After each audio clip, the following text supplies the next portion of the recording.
Sir इस problem को लेके जल्दी से चलते हैं। फराज भाई, आई जस्ट टर्न 23 और मुझे समझ नहीं आता मेरे साथ ही ऐसा क्यों होता है। मैं हर चीज़ को लेके ओवरथिंक करता हूँ। डिसीजन लेना हो तो कन्फ्यूजन, रिस्क लेना हो तो डर, कुछ गलत हो जाए तो पता नहीं 10 दिनों तक उसी के बारे में सोचता रहता हूँ। किसी ने कुछ कह दिया तो यही सोचता रहता हूँ उसने ऐसा कह कैसे दिया, और इन सब वजहों से किसी काम पे कॉन्सेंट्रेट नहीं कर पाता। कभी लगता है लोग मुझे जज कर रहे हैं, कभी लगता है मैं लाइफ में बहुत पीछे रह गया हूँ, और सबसे बुरी बात यह है कि मुझे पता है मुझे क्या करना चाहिए, फिर भी मैं करता नहीं हूँ, प्रोक्रेस्टिनेट करता हूँ। मैं बुक्स भी पढ़ता हूँ, वीडियोस भी देखता हूँ, मोटिवेशन भी आती है, लेकिन 2-3 दिन बाद फिर वही इंसान बन जाता हूँ। आखिर प्रॉब्लम मेरी लाइफ में है या मेरे सोचने के प्रोसेस में? I don't know how to break this cycle and move forward in life. Thank you for your content. तो भाई साहब इसका आंसर लेके चलते हैं। और ऐसी बहुत सारी प्रॉब्लम्स आती है, और इन सब प्रॉब्लम्स को कंपाइल करके मैंने मेंटल मॉडल्स और फ्रेमवर्क्स दिए हुए इन डेप्थ घंटों के लेक्चर्स में, जो कि मेरी मास्टर क्लास में मिल जाएगा, तो आप जाके वो देख सकते हैं।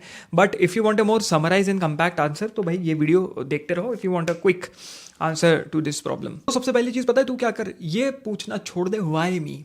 हर एक कमज़ोर इंसान ना ये बोलता है ये जो भी सिचुएशन है मेरे साथ क्यों हो रही है, और हर एक स्ट्रांग इंसान ये पूछता है कि ये सिचुएशन जो मेरे साथ हो रही है वो भाई साहब मुझसे डिमांड क्या कर रही है। क्योंकि अगर तुम कमज़ोर माइंड के इंसान हो ना, if you are weak then you are obsessed with fairness, कि भाई दुनिया मुझसे फेयर क्यों नहीं है, मेरे साथ दुनिया अच्छा क्यों नहीं करती है, मेरे साथ ही बुरा क्यों होता है। लेकिन अगर तुम स्ट्रांग हो तो भाई साहब क्या होगा, स्ट्रांग पीपल रिस्पॉन्स ऑब्सेस होते हैं। क्या रिस्पॉन्स मैं एक्सपेक्ट कर सकता हूँ, क्या रिस्पॉन्स मैं सिचुएशन में दे सकता हूँ। लाइफ फेयर नहीं है ये रियलाइज कर ले। कभी वो थी नहीं, तेरे बाप दादा के जमाने से, तेरे परदादा के जमाने से नहीं थी। लाइफ तेरे बम्बे डालने के लिए हमेशा रेडी थी। But the day you stop asking why me and start asking now what और try me, not why me, try me, आजा भाई भिड़ ले मुझसे, तेरी जिंदगी बदल जाएगी। दूसरी चीज ये याद रख दोस्त, तेरे इमोशंस तुझसे झूठ बोल रहे हैं। ज्यादातर लोग जो मैं नोटिस करता हुआ आया हूं अपने करियर में, अपनी लाइफ में, अपने आसपास, वो इमोशन को फैक्ट की तरह फील करते हैं। I feel like a failure, I feel कि मैं लाइफ में पीछे रह गया, आई फील मुझे लोग जज कर रहे हैं। गुड गुड, अच्छी बात है,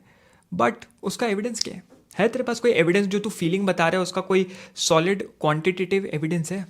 फीलिंग्स ना भाई मौसम की तरह है, वो रियलिटी नहीं है। मौसम आता है चला जाता है। एक मेंटली बुलेट प्रूफ इंसान इमोशंस को इग्नोर नहीं करता। अगर तुम ये सोच रहे हो कि मैं ये इंप्लाई करना चाह रहा हूँ कि अपने इमोशंस को इग्नोर करके जो ऐसे बन जाओ फौजी की तरह, नहीं नहीं, वो उसको क्रॉस एग्जामिन करता है, बैठ के फाड़ता है, उसका चीर हरण करता है। तो एक और सबसे बड़ी प्रॉब्लम यहाँ पे ये आती है कि तेरे जैसे लोग दोस्त फेलियर को रिहर्स करते रहते हैं। मतलब हर दिन यू कीप प्रैक्टिसिंग फियर कि भाई चलो आज मैं बैठूंगा, आज मेरे पास टाइम है, आज मैं बैठ के सोचूंगा और डरूंगा। तुम रिजेक्शन इमेजिन कर रहे हो, तुम ह्यूमिलिएशन इमेजिन कर रहे हो, तुम डिजास्टर इमेजिन कर रहे हो, और फिर जब कोई बोलता है कि भाई तेरी जिंदगी ऐसी है, you are shocked, you are anxious, क्योंकि भाई तेरे भेजे को ये डिफरेंस ही नहीं पता between reality and repeated imagination. जो भी तू बार बार दोहराता रहेगा वो तू दोस्त बन जाएगा। और दोस्त यहाँ पे ना दोस्त कोई पॉज बटन नहीं है, ये सबसे बड़ी चीज है। अगर किसी ने तेरी इंसल्ट करी तो तू क्या करता है, रिएक्शन देता है ना, रिएक्शन देता है और कुछ ना कुछ गलत जाता है, पैनिक करना शुरू कर देता है, कोई ना कोई छोड़ के चला जाता है कि भाई ये तो पैनिक करता रहता है।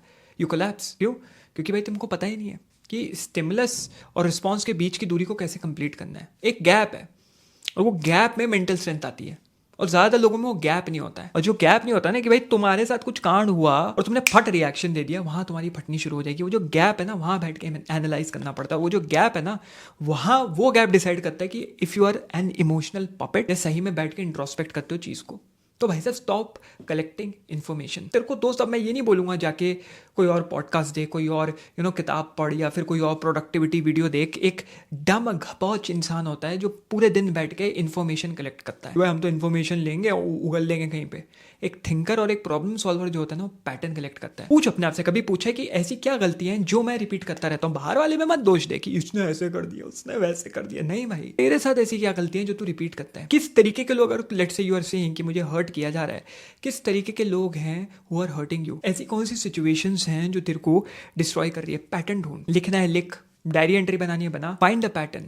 इंसिडेंट को लेके मत रहो, पैटर्न ढूंढना शुरू कर। उसके बाद रिफ्लेक्शन, ओवर थिंकिंग नहीं होती दोस्त। ज़्यादातर लोग अकेले बैठते हैं और अपने आप को टॉर्चर करते हैं, उसको बोलते हैं हम तो सेल्फ अवेयर हैं। No no no no, over thinking तेरा दर्द रिपीट करेगा, बट अगर उसके ऊपर बैठकर रिफ्लेक्ट करेगा तो उससे मीनिंग एक्सट्रैक्ट करेगा। एक तेरे को कमजोर बनाएगा, एक तेरे को बुद्धिमान बनाएगा। भाई रिफ्लेक्शन व्हाट आई मीन कि हर एक बुरा एक्सपीरियंस है, जिस भी तरीके का एक्सपीरियंस है, तुझे एक लेसन के साथ छोड़ना चाहिए वो एक्सपीरियंस, नॉट अ स्कार। लोग बोलते हैं ना मेरे साथ बुरा एक्सपीरियंस हुआ, मेरे उसमें तो ट्रॉमेटाइज हो गया, भाई हमें तो पीटीएसडी हो गया, बुरी हालत हो गई। उसने लेसन क्या दिया कि उस गटर में वापस से नहीं जाना। आगे बढ़ते हुए भाई साहब अपने आप से नेगोशिएट करना छोड़ दे भाई। जो कमजोर दिमाग के लोग होते हैं ना नेगोशिएट करते हैं, स्ट्रॉन्ग माइंड्स एग्जीक्यूट करते हैं। ज़्यादातर लोगों को देखो ना, तू भी करता है दोस्त, आई स्टार्ट टुमारो, यार let's may be I start next week, यार एक और दिन बकचोदी कर लेता हूँ। तो इसमें कोई मोटिवेशन को दोष मत दे भाई, मोटिवेशन प्रॉब्लम नहीं है, ये एक सेल्फ रिस्पेक्ट प्रॉब्लम है। हर एक प्रॉमिस जो तू अपने आप से तोड़ता है ना, तेरा दिमाग याद रखता है, और वो तेरा दिमाग ही तेरे को घपोच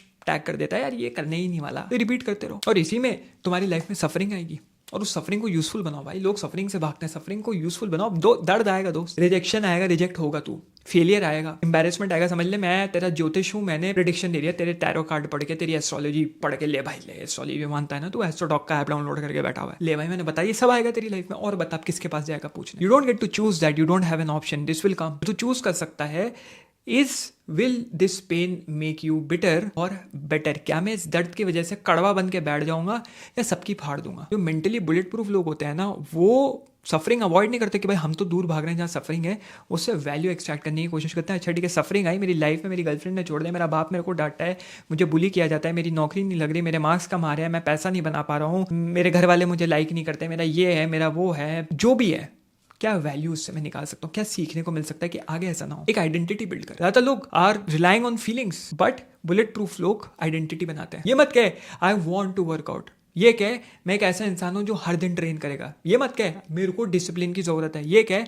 मैं एक डिसिप्लिन इंसान हूं आज से। आइडेंटिटी जो है ना, बुरे दिन भी सर्वाइव कर जाती है, लेकिन मोटिवेशन कभी आएगी कभी जाएगी। तेरे को क्या लगता है रोज जिम जाने का दिल करता है? जब भी मैं मिक्स मार्शल आर्ट्स की कोचिंग करता हूँ, नहीं दिल करता भाई। पैर पे लगी हुई है, शिन पे लगी हुई है, कभी पेल लिया किसी ने, होठ पे लगी हुई है, नहीं दिल कर रहा है, डर लग रहा है कि कल भी उसी बंदे के साथ स्पारिंग सेशन करना पड़ेगा, तो मुझसे बेटर है यार, मारेगा मेरे को। लेकिन इसका मतलब ये तो नहीं कि भाई मैं भाग जाऊंगा, इट इज मैं आगे बढ़ूंगा। तो आखिरी सत्य 10 बात की एक बात ये है, जितने भी स्ट्रॉन्ग लोग तो अपने आसपास देख रहा है, whoever the fuck they are, beat some athlete, beat some sports person, beat anyone that you look up to, वो दे आर नॉट फियरलेस, वो स्पेशल नहीं है, वो जेनेटिकली गिफ्टेड या जेनेटिकली मॉडिफाइड नहीं है। उन्होंने बस सिंपली बिलीव करना छोड़ दिया कि भाई उन्हें बस हर थॉट को अपने भेजे में घुसने से रोकना शुरू कर दिया। उनमें से ज्यादा तो लोग ना भाई अपने ही दिमाग के गुलाम बन के रह जाओगे, और जो स्ट्रॉन्गेस्ट लोग होते हैं वो अपने ही दिमाग को कमांड करते हैं। वो होती है असली मेंटल टफनेस की तुम कमांड करो। तुम्हारा उठ के जिम जाने का दिल नहीं है, तुम कर रहे हो, तुम्हारा उठ के एग्जाम के लिए पढ़ाई करने का दिल नहीं है, लग रहा है आज एक नेटफ्लिक्स की सीरीज पेल देता हूँ,